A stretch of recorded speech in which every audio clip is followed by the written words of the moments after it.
దుఃఖభరిత వార్తను వింటారు. దుఃఖాన్ని అదుపు చేసుకునే ప్రయత్నం తప్పక చేయండి. నిరాశలోకి వెళ్ళవద్దు. ఆ వార్త ఏమిటి? అసలు ఏం జరగబోతుంది? భగవంతుని తీర్పు ఏమిటి? తదితర అన్ని వివరాలు ఈ వీడియోలో తెలుసుకుందాము. వీడియో నచ్చితే లైక్ చేయండి. మీ లైక్ మాకెంతో సపోర్ట్ అండ్ ఎంకరేజ్మెంట్గా ఉంటుంది. ఇక ఆలస్యం చేయకుండా మనం ఈ వీడియోలోకి వచ్చేది. పోలేరమ్మ తల్లి జ్యోతిషాలయం. మీరు ఎక్కడెక్కడో జ్యోతిష్యం చెప్పించుకొని నిరాశ చెంది ఉన్నారా? అయితే ఒక్కసారి గురువు గారికి ఫోన్ కాల్ చేయండి. దూర ప్రాంతాల్లో ఉన్న వారికి ఒకే ఒక్క ఫోన్ ద్వారా వెంటనే పరిష్కారం చెప్పబడును. మీ ముఖము, ఫోటో, చేయి, పేరు, వయస్సు, గోత్రం వాట్సాప్ చేయండి. ప్రేమ, పెళ్లి, ఉద్యోగం, రాజకీయం, విదేశీ ప్రయాణం, ధనం నిలకడ లేకపోవడం, భార్యాభర్తల మధ్య గొడవలు, ఆస్తి తగాదాలు, అప్పుల బాధలు, స్త్రీ పురుషులకు పర్సనల్గా ఎలాంటి సమస్యలున్నా పరిష్కారం చూపబడును. గురూజీ రామరాజు గారు. Phone number 9701875831. ఈ రాశి జాతకుల గురించి చెప్పుకోవాల్సింది. ఎందుకంటే ఎప్పుడూ దూకుడుగా ఉంటారు. అలాగే వీరి తెలివితేటలు అందరిలో మన్ననలు పొందుతూనే ఉంటాయి. మంచి చెడు ఆలోచించినాకనే కార్య సాధన చేస్తారు. అతీంద్రియ విద్యపై ఆసక్తి ఎక్కువ. అంతేకాకుండా బంధాలను నిలబెట్టుకోవడానికి ఎంత దూరమైనా సరే వెళ్తారు.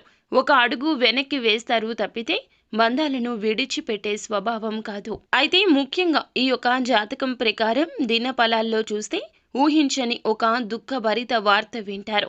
మీ యొక్క సన్నిహితులకు సంబంధించింది కావచ్చు, మీ యొక్క బంధువులకు సంబంధించింది కావచ్చు, ఏదైనా వినకూడని ఒక వార్త వింటారు. ఈ అవకాశాలు 100కి 200% కనిపిస్తున్నాయి. ఇది మీకు ఆశ్చర్యానితో పాటుగా కొంత బాధను కలిగించే వార్త అని చెప్పొచ్చు. వారికి ఏదైనా సమస్య రావడం, లేదా వారికి ఏదైనా ప్రమాదం జరగడం, లేదా ఏదైనా మోసంలో వారు చిక్కుకుపోవడం, ఆ యొక్క మోసానికి తగ్గ వార్త మీరు విన్న వెంటనే వారి వద్దకు వెళ్తారు. మీ సాయం అందించే ప్రయత్నం చేస్తారు. వారితో పాటు వారి బాధను పంచుకునే ప్రయత్నం చేస్తారు. వారి కోసం మీరు భగవంతుణ్ణి మనస్ఫూర్తిగా ప్రార్థించండి. మీ యొక్క బంధువులు, సన్నిహితులు, మీకు పరిచయం ఉన్న వ్యక్తులు, కుటుంబ సభ్యులు, ఇలా ఎవరైనా సరే వారి తరపున భగవంతుణ్ణి ప్రార్థించండి. వారికి పొంచి ఉన్న ప్రమాదం నుంచి వారిని కాపాడమంటూ ఆ భగవంతుణ్ణి వేడుకోండి. అలాగే ఆ భగవంతుని ఆలయానికి వెళ్ళి భగవంతుణ్ణి దర్శించుకోండి. పరమశివుణ్ణి ఖచ్చితంగా నిత్యము స్మరించండి. ఆ పరమశివుడు మీ కోరిక వింటాడు. ఖచ్చితంగా వారికి ఆ పరిస్థితుల్లో న్యాయం చేస్తాడు. వారి యొక్క జీవితంలో ఆ సమస్య దరిదాపుల్లోకి రాకుండా వెనక్కి వెళ్ళిపోతుంది. ఇక ఈ రాశి జాతకం ప్రకారం మిగిలిన అంశాలు చూస్తే వీరికి మిశ్రమంగా ఉన్నాయండి. చాలా కాలం నుంచి నూతన ఉద్యోగాల కోసం ప్రయత్నం చేస్తున్న వారి ముందులకు ఒక అవకాశం అయితే రాబోతుంది. కానీ ఆ అవకాశాన్ని మీరు జార విడుచుకునే పరిస్థితులున్నాయి. కాబట్టి ఏ నిర్ణయం తీసుకోవాలి అనుకున్నా సరే అనుభవజ్ఞుల సలహాతో ముందుకు వెళ్ళడం చాలా ఉత్తమం. ఎందుకంటే అవకాశాన్ని మీరు చేజేతులారా జార విడుచుకుంటే గనక మీరు ఖచ్చితంగా భవిష్యత్తులో దానికోసం బాధపడాల్సి వస్తుంది.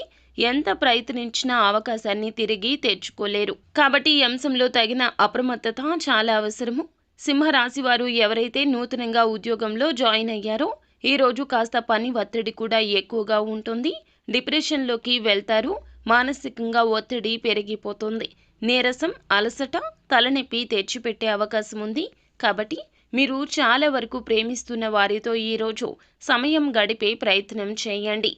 చాలా కాలంగా ఒకే ఉద్యోగంలో కొనసాగుతున్న వారు, ప్రమోషన్ కోసం అర్హత ఉండి పొందుకోలేకపోతున్న వారు ప్రమోషన్కు సంబంధించి ఒక గుడ్ న్యూస్ని రిసీవ్ చేసుకుంటారు. మీ యొక్క సింహరాశి వ్యక్తులు ఎవరైతే ఉన్నారో రాజకీయ రంగంలో ఉన్న వారికి అయితే గనక ఒక గుడ్ న్యూస్ వినే అవకాశం ఉంది. రాజకీయ భవిష్యత్తుకు మీరు బంగారు బాట వేసుకోబోతున్నారు. ఈరోజు దినఫలాల ప్రకారం మీరు చేసే ఒక పని సంఘంలో మీకు మంచి పేరు తెచ్చిపెడుతుంది. తెలియకుండానే మీ యొక్క గౌరవాన్ని పెంచే పని చేస్తారు. వ్యాపారస్తులకు సానుకూలంగా ఉన్నది. కొన్ని మార్పులు చేర్పులు చేయాలని నిర్ణయం తీసుకోబోతున్నారు. కుటుంబ సభ్యుల నుంచి మాత్రం మీరు ఆడవారు అయినా మగవారు అయినా మంచి ప్రత్యేక మద్దతు లభిస్తుంది. ప్రత్యేకమైన రంగాలకు సంబంధించిన వారు ఆయా రంగాల్లో అవకాశాలు అందిపుచ్చుకుంటారు. ఈ విధంగా మిశ్రమమైన ఫలితాలు పొందుకుంటారు. ప్రతికూలతలు అనుకూలతలుగా మార్చుకోవడానికి నిత్యము శివారాధన చేయండి. హనుమాన్ చాలీసా పఠించండి. ఆదిత్య హృదయ స్తోత్ర పారాయణం మీకు మేలు చేస్తుంది. అలాగే సూర్య ఆరాధన మేలు కలగ చేస్తుంది. అపారమైన పుణ్య ఫలాన్ని ఇస్తుంది. శక్తి మేరకు దాన ధర్మాలు పక్కా చేయండి. అంతా మంచే జరుగుతుంది. శుభం భూయాత్.